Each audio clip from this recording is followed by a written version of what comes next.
Magandang araw! This is your Ate Almang Vlogger na taga Ticao Island. Ngayong araw nga ay samahan nyo naman ako sa mga kaganapan ko sa buhay.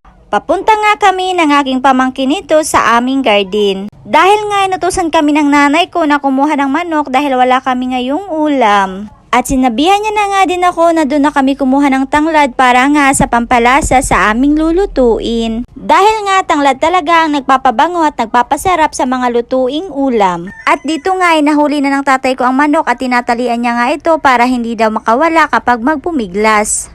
Magkakatay nga talaga kami ng manok ngayon dahil itong isa kong pamangkin na kasama ay nagtatampo na dahil pag nandito lang daw yung ate niya tsaka kami nagkakatay ng manok. Dahil nga daw pag siya ang nasa bahay ay laging tuyo at gulay ang ulam. Ito nga talaga ang kagandahan pag may sariling mga tanim at alaga ka dahil nga hindi mo na nga ito bibilhin at sobrang makakatipid ka. Lalo na nga sa sobrang mahal ng mga bilihin ngayon pag namalingki ka nga at may dala kang 1,000 at pag nabaryahan na ito ay parang 100 na lang. At ito nga talaga ang kagandahan sa probinsya dahil pag masipag ka lang ay madami kang makukuhang libre. Kayang ibang-iba talaga ang pamumuhay dito sa probinsya kaysa sa Manila dahil doon bawat galaw mo ay kailangan mo maglabas ng pera. At nang pagkaluto na nga ng manok ay kumain na nga kami at itong pamangkin ko nga ay nahanap ang balon-balunan.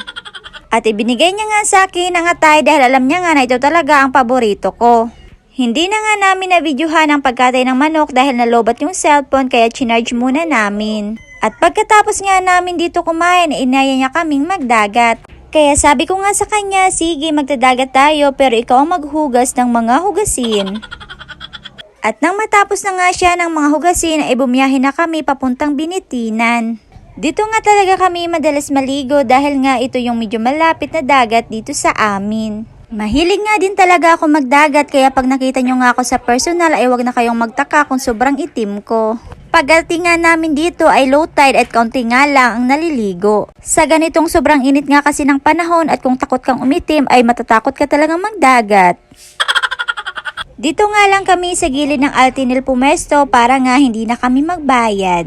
Hindi nga muna kami dito naligo dahil nagpicture-picture muna kami dahil hindi nga yan mawawala pag nasa gala.